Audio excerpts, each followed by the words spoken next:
noite. Está começando pela rede CNT de televisão o Jogo do Poder, um espaço aberto para a discussão política. Nós, aqui da CNT, acreditamos que o debate, o contraditório, é ponto de partida para o exercício de um dos direitos mais fundamentais, o de ser informado com absoluta correção e transparência. Esse é o propósito, esse é o objetivo final aqui do Jogo do Poder, que tenho o prazer de receber nessa noite o secretário das Cidades do Governo do Estado do Rio de Janeiro, deputado estadual Douglas Ruas. Boa noite, deputado.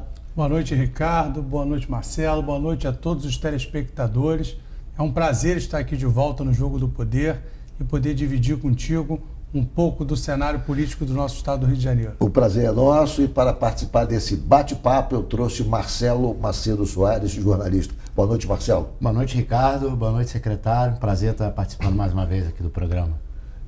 Deputado, vamos começar a nossa conversa falando um pouco. O senhor foi eleito com 175 mil votos, enfim, o segundo mais votado do estado, saiu com uma votação estupenda da sua cidade, mostrando força política em São Gonçalo e assumiu a Secretaria das Cidades. Durante esse tempo que o senhor está à frente da gestão, o que o senhor pode, da pasta, o que o senhor pode resumir, o que o senhor pode sintetizar de avanços e realizações objetivas que o senhor está levando à frente através da pasta do governo do estado?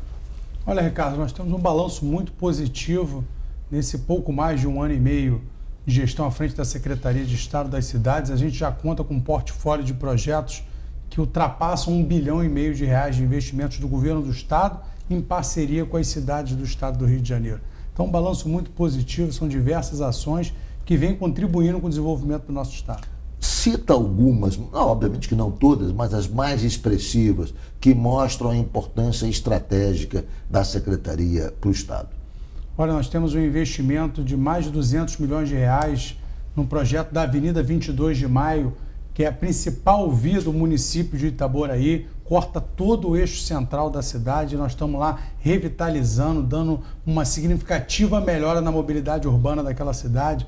Posso citar também aqui a Ponte de Macaé, a duplicação da ponte Ivan Mundim, uma obra esperada há décadas e que nós tivemos a felicidade de estar lá em setembro passado entregando para a população essa obra tão esperada que melhorou muito a mobilidade urbana na cidade, principalmente no horário do rush, quando as pessoas se movimentam para o centro da cidade para poder exercerem as suas funções, o seu trabalho e no final do dia quando retornam para suas casas. Recentemente eu estive lá em Macaé visitando o prefeito Welbert e tomei um transporte por aplicativo e o motorista comentava comigo, falei, poxa, o trânsito hoje aqui tá bom. Ele falou, graças a essa obra da ponte que foi realizada aqui, porque antes a gente perdia horas aqui no trânsito, ficava isso tudo congestionado aqui, não tinha fluidez. Então Sim. Isso mostra o resultado, como funciona esses investimentos em parceria. Mas parece que lá em São Gonçalo tem a maior obra do governo do estado executada pelo senhor,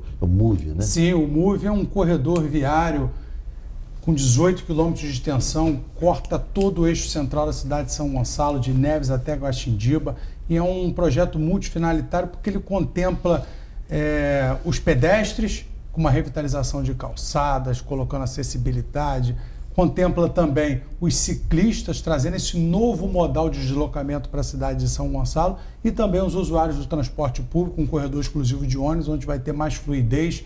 Com certeza, a gente vai encurtar em muito a distância, o deslocamento das pessoas no dia a dia, e a gente sabe que a mobilidade urbana, eu costumo sempre utilizar o conceito da mobilidade humana, que coloca o ser humano no eixo central da decisão, e a gente tem uma relação direta da mobilidade com a qualidade de vida.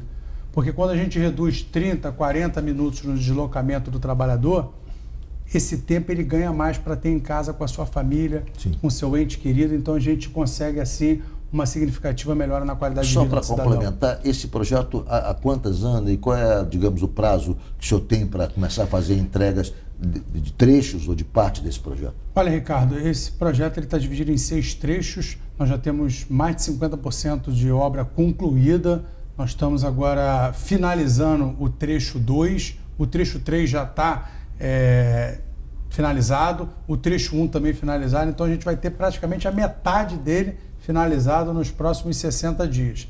e a nossa previsão é que será feita a entrega, até o final do ano a gente entregue todos os 6 trechos por completo. Perfeito. Marcelo. Secretário, uma outra obra muito aguardada e que certamente o senhor tem um carinho especial é o Parque RJ, que é o antigo piscinão de São Gonçalo, ficou muito tempo abandonado, né? Isso foi uma iniciativa da Secretaria também, participação da Secretaria. Como é que estão as obras do Parque RJ? Já tem alguma data, alguma previsão para estar entregando esse equipamento para a população? E o que vai falar um pouquinho mais sobre o parque? O que vai ter nesse parque, que é uma área tão importante ali de São Gonçalo? Olha, Marcelo, sem sombra de dúvida, esse é um projeto que nos enche de orgulho. É uma área que estava abandonada desde 2013, onde um dia funcionou o piscinão de São Gonçalo e ficou lá uma área pública abandonada, sem nenhuma utilização. Então nós desenvolvemos um projeto para ser útil à população, não somente no verão, mas sim em todas as épocas do ano. E nós pensamos num projeto para contemplar todas as faixas etárias da população. Nós vamos ter lá a área kids para as crianças, equipamentos para a prática esportiva dos jovens e adultos, pista de atletismo, quadra de futebol, quadra de vôlei de praia, vamos ter ginástica para a terceira idade. Além disso, vamos ter uma piscina de cascata para contemplar, para ter uma oportunidade de se refrescar quando no verão. Além disso, uma área para atividades culturais, uma concha acústica com anfiteatro, onde nós vamos dar oportunidade aos artistas gonçalenses de se apresentarem na sua cidade e gerar também entretenimento para a população. São mais de 40 milhões de reais de investimento. Isso é para quando, de 35 mil metros quadrados. Nós temos mais de 40% de obra já pronta e a nossa intenção é que a gente possa fazer essa entrega antes do início do verão de 2025. Ou seja, nós estamos perseguindo um prazo aí até outubro, no máximo novembro, entregar esse grande equipamento que vai ser a maior área de lazer e convivência do leste fluminense. Eu percebo que a sua atuação como deputado e a atuação do seu pai, o capitão Nelson da Prefeitura, acaba provocando uma sinergia positiva para São Gonçalo, é isso, né? Olha, porque com você, com ações em São Gonçalo, tendo a Prefeitura à frente, o seu pai, o prefeito capitão Nelson, isso pode redundar, quer dizer, potencializar, digamos, as possibilidades de investimentos na cidade. Olha, com certeza, Ricardo, esses projetos, eles nasceram quando eu ainda estava secretário de Gestão Integrada e Projetos Especiais na cidade de São Gonçalo. Sim. Projetos que foram apresentados ao governo do estado, na gestão do governador Cláudio Castro, e quando eu assumi como deputado, fui trabalhando junto ao governador para destravar esses projetos e depois recebi o convite do governador para assumir a secretaria, que foi criada, a Secretaria das Cidades, e esses projetos vieram para debaixo do guarda-chuva da secretaria. Então, realmente, por São Gonçalo, a gente tem um carinho muito especial. Eu que trabalhei na concepção desses projetos, hoje estou tendo a oportunidade de dar seguimento na execução e na implantação deles. O senhor esteve em Curitiba recentemente participando de um seminário de cidades inteligentes. O que o senhor pode adiantar, digamos, de ideias, de possibilidades, de projetos que podem sim vir a ser implantados a partir das sugestões, das proposições apresentadas naquele seminário? Olha, Ricardo, foi muito interessante. O Smart City Expo é a maior feira de cidades inteligentes da América Latina e a gente consegue ter a oportunidade de entender o que nós temos de inovação para poder contribuir com a gestão pública, o que está sendo implementado não só aqui no Brasil, em outras cidades, mas inclusive no exterior, e trazer isso para a nossa realidade aqui no estado do Rio de Janeiro. Então foi uma experiência muito bacana e para além da feira nós temos a cidade de Curitiba, que é uma referência quando a gente fala em planejamento urbano para o nosso Brasil. Uma cidade que contou com muito de planejamento do lendário Jaime Lerner e que certamente nos inspira a trazer muita coisa para cá, para o nosso estado do Rio de Janeiro.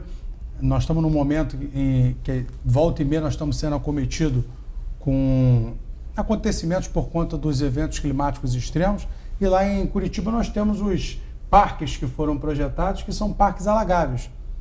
O que significa isso? São soluções baseadas na natureza para lidar com esses problemas dos eventos climáticos extremos, onde o planejamento urbano respeita o seu ciclo natural do meio ambiente. Esses parques, eles nada mais são do que, em vez de você pensar em quando uma cidade for acometida por fortes chuvas, você ter que ter toda aquela rede de drenagem canalizada, que você dá velocidade no escoamento, você tem uma área que pode ser alagada e a natureza vai dar destino àquela água ali dentro do seu tempo, sem precisar ter aquele processo de aceleração que é através da drenagem. Secretário, dentro dessa perspectiva, o que está sendo feito no Rio de Janeiro? Porque volta e meia nós somos ameaçados com a possibilidade de temporais, eventos climáticos rigorosos, ou seja, essa é uma constante.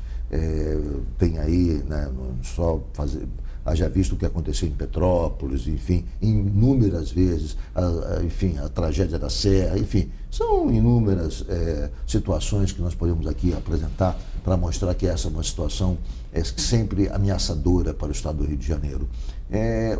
Como é que a Secretaria convive com esse problema e que tipo, digamos, de trabalho ou de proposta, de programa a Secretaria tem para uma atuação preventiva, para uma atuação nos moldes, por exemplo, não exatamente essa que o senhor viu em Curitiba, mas dos moldes dessa que o senhor apresentou dos parques alagados, que pudessem, de alguma maneira, atenuar, arrefecer os efeitos de eventos climáticos rigorosos? Olha, Ricardo, na Secretaria de Estado das Cidades, todos os projetos a gente trata com esse olhar para esses eventos climáticos extremos. Então, a nossa determinação é para que os técnicos, quando da concepção dos projetos, possam levar esses grandes volumes de chuva em consideração. Então, nós estamos instalando redes de drenagem que estejam capacitadas de grandes dimensões nos locais onde são necessários, para que aquelas pessoas possam estar protegidas quando forem acometidas por fortes chuvas.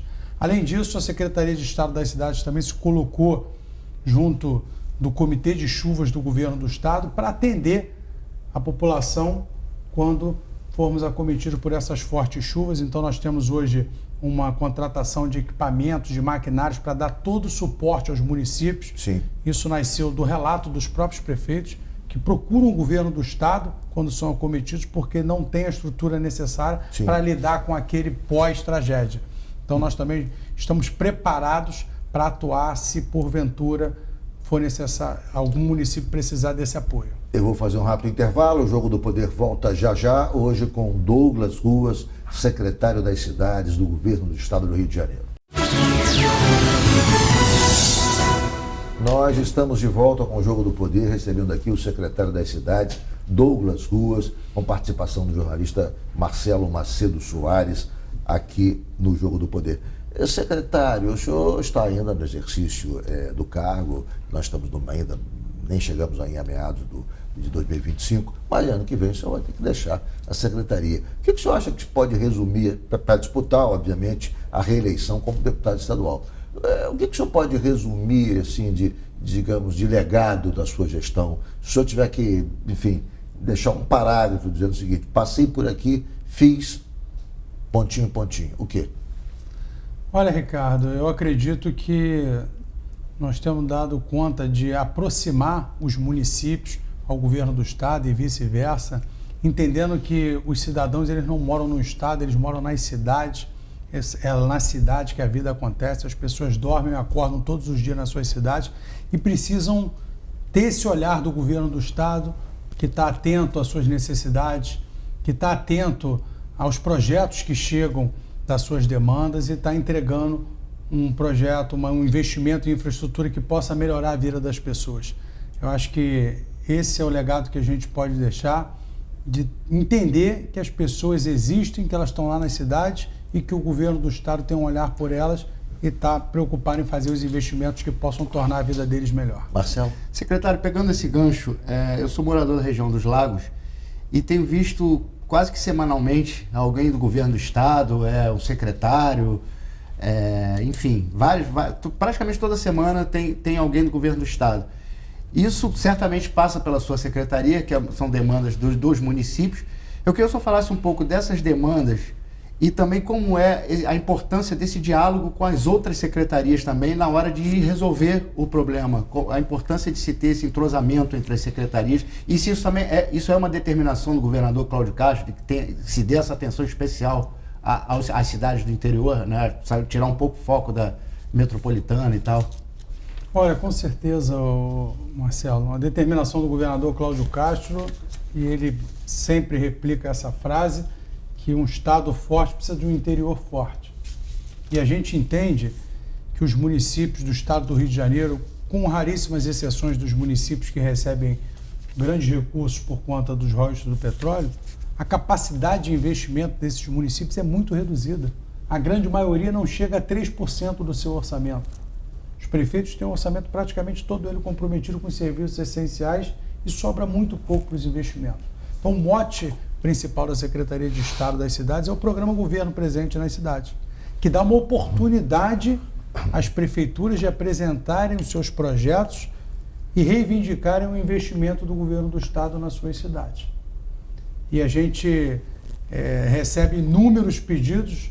Você citou aqui na região dos Lagos, nós entregamos lá o bairro Colinas, no município de São Pedro da Aldeia, um bairro que não contava com nenhum equipamento de infraestrutura, nem drenagem, nem pavimentação, calçados. E nós revitalizamos todo aquele bairro. Entregamos também a estrada da Boa Vista, em São Pedro da Aldeia, e estamos trabalhando em outros projetos em vários municípios. Então, é essa a importância desse programa. E o governador Cláudio Castro também pede que a gente possa ajudar nessa interlocução, como você bem colocou, com as outras secretarias.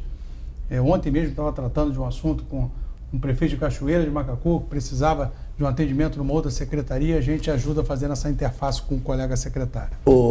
Fazer uma provocação, secretário. O senhor teve a votação que teve em São Gonçalo, majoritariamente, teve 170 mil, tem 5 mil votos e tal. Mas o senhor está agora tendo um instrumento na mão político poderoso, o senhor faz a articulação com todos os prefeitos do Estado. Então, é de se supor que isso também possa fortalecer a sua posição política na próxima eleição. Como é que o senhor analisa isso? Quer dizer, na verdade, o senhor está atendendo a todos os prefeitos. Óbvio que você vai criar empatia, vai ter presença no Estado inteiro por conta da sua ação administrativa, que tem, obviamente, um resultado político. Qual é a sua expectativa do ponto de vista político a partir da sua passagem pela Secretaria em 2026? Olha, Ricardo, na verdade a gente vem construindo essa relação com os prefeitos, mas sempre nós temos também os deputados parlamentares da base do governo que estão em parceria. Muitos prefeitos chegam à secretaria. Não tem ciúme dos deputados, não? Não tem. A gente lida muito bem com isso porque é um trabalho de equipe, ninguém faz nada sozinho. Os parlamentares da base do governo são muito atuantes, eles ajudam nessa interlocução com os municípios também. Então, nós temos sempre um parceiro deputado chegando nesses municípios e durante a eleição de deputado eu vou cuidar da nossa querida São Gonçalo. Outro assunto importante. O prefeito de Maricá, Washington Quaquá, declarou recentemente, com exclusividade aqui para a gente, que ele, quando eu digo a prefeitura de Maricá, vai abrir mão daquela ação que contesta o pedido de São Gonçalo de ter uma participação maior na divisão dos royalties. Só Maricá parece que dá 300 e tantos milhões, quase 400 milhões, que ele abriria mão, desistindo da ação em favor de Maricá. Segundo o prefeito, também Eduardo Paes vai abrir mão. Ou seja, São Gonçalo está na expectativa de receber, sei lá, 600 milhões a mais, 700 milhões, eu não sei exatamente o número, mas só de Maricá seriam quase 400 milhões. Bom, o orçamento de São Gonçalo é 2 bilhões e meio, não é isso? Então seria aí quase 20% a mais no orçamento que seriam incrementados com essa posição assumida pela Prefeitura de Maricá e certamente também pela Prefeitura do Rio. Primeiro eu queria saber a sua análise sobre isso, como é que o senhor recebe, o senhor como gonçalense, o senhor como filho do prefeito, o senhor como um dos principais políticos de São Gonçalo, recebe essa decisão e o que impacto ela pode ter na gestão de São Gonçalo. Olha, Ricardo, na verdade, não só por São Gonçalo, mas eu acho que por toda a região é necessário que se busque um equilíbrio. E eu acho que a melhor maneira de chegar ao entendimento é através da conciliação. É isso que essas partes que estão envolvidas nessa ação hoje estão buscando, uma conciliação, entendendo que nenhuma cidade pode funcionar como uma bolha. São todas elas co-irmãs, estão no mesmo estado, são vizinhos, são limítrofes. E não adianta nada você ter uma cidade com 7 bilhões de orçamento e 200 mil habitantes e uma outra cidade vizinha tem 2 bi e 400 de orçamento com 1 milhão de habitantes. O orçamento per capita muito reduzido. Sim. Então eu acho que para o bem da região, para o bem do nosso estado do Rio de Janeiro, eu espero que seja feita uma conciliação, porque não vai ser bom só para esses municípios que vão ser beneficiados com incremento na receita, mas vai ser bom para todos. Só para refrescar a memória, a ação está no STJ? Na verdade, essa ação foi proposta em conjunto pelos municípios de São Gonçalo, Magé e Guapimirim. Sim. A alegação desses municípios é de que, por eles estarem margeados pela Baía de Guanabara, eles também estão expostos a um eventual acidente na exploração do petróleo. Sim.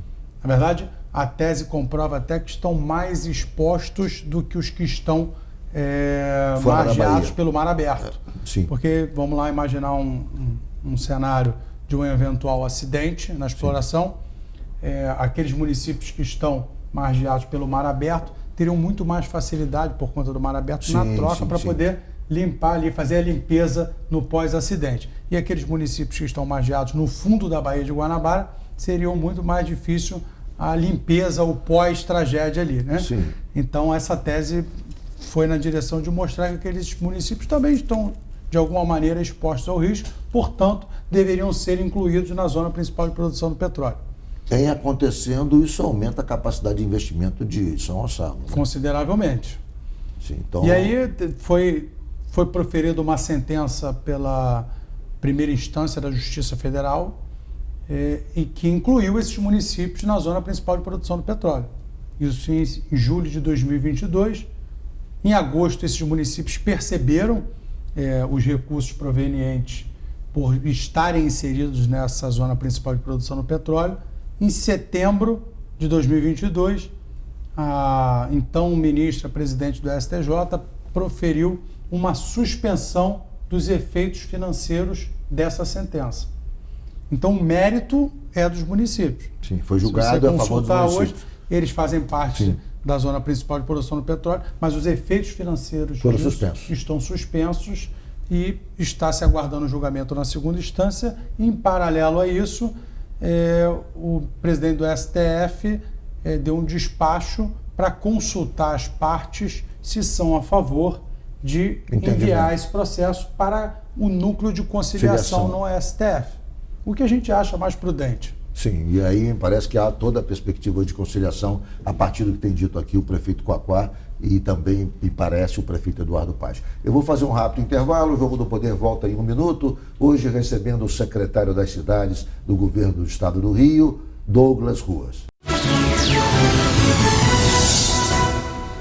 Voltamos com o Jogo do Poder, recebendo aqui o secretário das cidades, Douglas Ruas. Secretário, 2026 nós teremos eleição novamente, o senhor vai disputar o cargo de deputado estadual, obviamente, a expectativa de ter mais votos ainda, enfim, a gestão do seu pai é muito bem avaliada, como eu disse no bloco anterior, o senhor fez uma articulação no estado todo, é de se supor que ainda aumente o seu cacife eleitoral. Independentemente disso, secretário, é perceptível no meio político o seu bom trânsito. Todo mundo, não, Douglas é uma pessoa jeitosa, competente, articulado, isso a gente ouve em todos os ciclos de poder. E começa a se falar, quer dizer, num futuro para o senhor, além da Assembleia Legislativa, ou até mesmo no pós-Bacelar, na presidência da Assembleia Legislativa. É óbvio que o senhor não vai dizer nada sobre isso, mas eu queria que o senhor comentasse um pouco, quer dizer, essa especulação, que não é minha, eu já ouvi assim, de maneira recorrente em encontros políticos, essa possibilidade do senhor vir a galgar outros cargos importantes a partir do bom trabalho administrativo e do bom trânsito político que o senhor obteve rapidamente após a sua eleição como deputado. Olha, cara, primeiro agradeço aí pelas palavras. Acho que a gente busca no dia a dia sempre tratar a todos com muita deferência e cumprir o nosso cargo ali que a gente está à frente, que é atender a todos os municípios, atender a todos os parlamentares dentro da gestão do governo do estado. Mas eu sou candidato à reeleição de deputado estadual em 2026, é esse o meu objetivo, e o nosso partido, que é o PL, tem interesse direto em indicar os 2 candidatos do Senado, ao Senado, e certamente as outras posições nessa chapa vai ficar a cargo dos partidos aliados. o candidato ao governo poderia ser de outro partido, o PL indicaria os dois candidatos ao Senado, que seriam, obviamente, Flávio Bolsonaro e o governador Cláudio Castro. Então, o senhor dá como certa a saída do governador Cláudio Castro do governo? Não. Quem sou eu? O senhor acha isso? Mas o desenho natural é esse, o governador ele não pode buscar a reeleição e ele já manifestou em algumas vezes o desejo de concorrer à vaga do Senado, que já está sendo pleiteada pelo partido que ele também faz parte, que é o PL.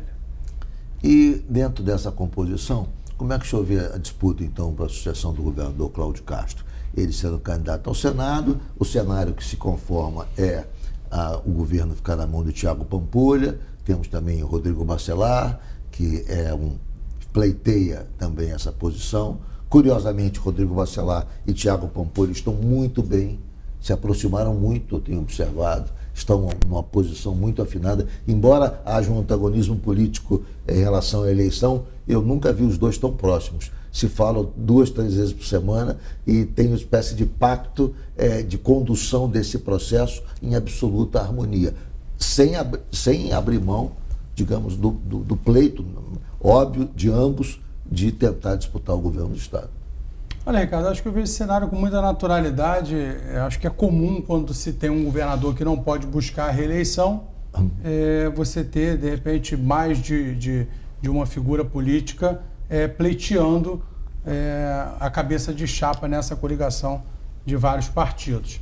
Eu vejo hoje à frente, liderando esse processo, o presidente da Assembleia, Rodrigo Bacelar, em comunhão... Transitou muito bem, construiu muito bem apoios, é o que mais avançou nesse processo, né? E vem buscando liderar esse processo aliado com os presidentes dos partidos que compõem essa base do governo hoje, e eu acredito que muito em breve a gente vai ter um consenso dentro desses partidos que formam a base aliada do governo para poder termos um único nome e, obviamente, também que a gente espera muito o apoio do presidente Bolsonaro para esse nome, é muito importante, o governador Cláudio Castro deixou isso bem claro.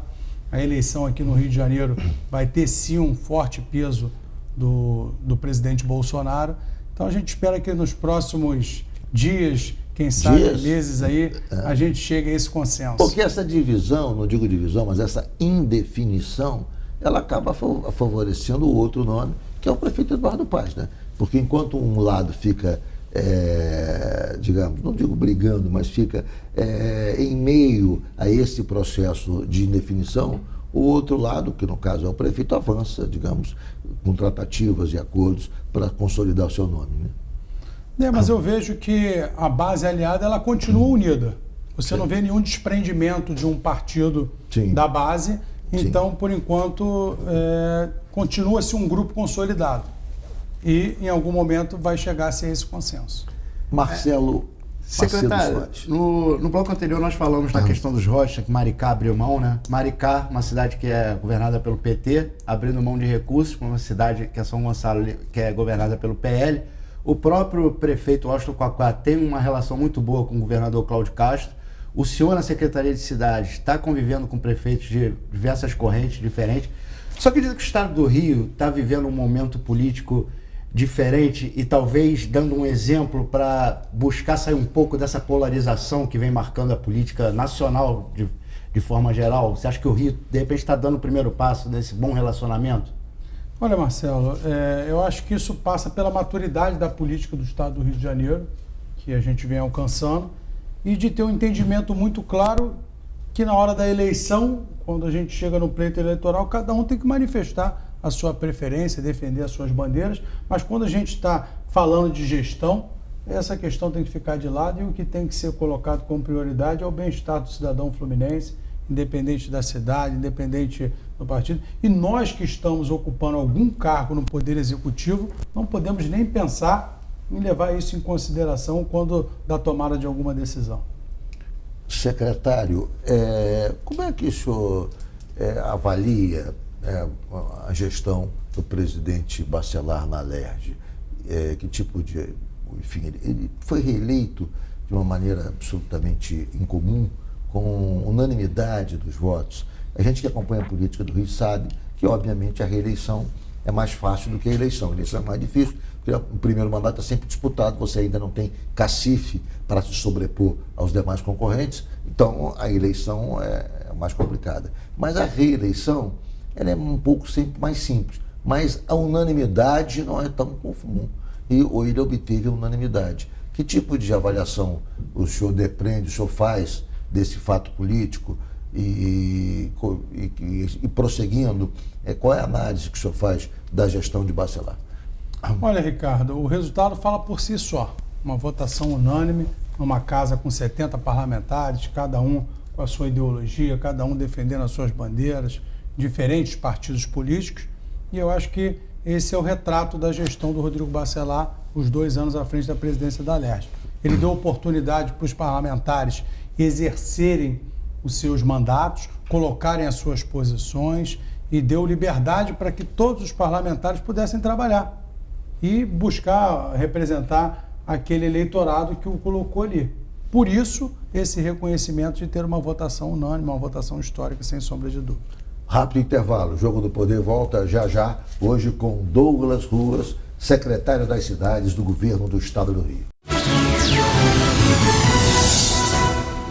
Voltamos com o Jogo do Poder, recebendo aqui o secretário das Cidades, Douglas Ruas, com participação de Marcelo Macedo Soares, jornalista da Agenda do Poder. O secretário, administração Cláudio Castro, como é que o senhor avalia? Eu sei que o senhor faz parte do governo, vai elogiar e tal, mas de modo geral, como é que o senhor vê assim, a gestão do governador Cláudio Castro? Olha, a gestão do governador Cláudio Castro, eu que estou na Secretaria de Estado das Cidades, posso falar, são muitas entregas, muita parceria com os prefeitos. O governador tem um olhar... Mas tem uma dificuldade na segurança pública grande. Sim, vou chegar lá. Tá. O governador tem esse olhar de estender a mão para os municípios, como nunca foi se visto na história do nosso governo do Estado. O que a gente teve no passado, os governadores centralizavam mais os recursos para poder tratar as suas pautas e não estendiam a mão para as prefeituras, que, como a gente já falou aqui, tem inúmeras dificuldades, a capacidade de investimento muito reduzida. Então, nesse ponto, o governo vai muito bem. Em relação à segurança pública, o governador Cláudio Castro enfrentou uma situação de anormalidade quando da implementação da DPF 635, que reduziu o poder de atuação das polícias. E hoje, até quem se colocava a favor da DPF, a gente tem visto aí se manifestar contra, entendendo que é uma medida que vem a tolir a atuação da polícia. A DPF dificulta, porque tem que comunicar a vários órgãos a operação policial, mas não impede a operação. Mas, assim, além da DPF, há um problema sério também, quer dizer, no enfrentamento de grupos criminosos, diariamente, paralisação de vias expressas, ou seja, eu acho que essa é uma questão nevrálgica do Rio de Janeiro. Quer dizer, se o Rio, ela afugenta um pouco o investimento, e eu vou dizer mais, ela ocorre a despeito do governador Cláudio Castro ter feito investimentos muito pesados em segurança pública. Mas, apesar de tudo isso, há uma situação irresoluta que traz apreensão, digamos, ao cidadão que mora no Estado. Ricardo, você tocou num ponto muito importante. Está bem claro os investimentos que foram realizados, a contratação de policiais, a significativa melhora na remuneração do policial. Nós tínhamos aqui um dos piores salários do Brasil, hoje tem o terceiro melhor. Então, a gestão trabalhou com investimento, adquiriu novas viaturas, bodycams, armamento, novas unidades, ampliação do programa Segurança Presente, e a gente ainda assim não tem a tão esperada sensação de segurança.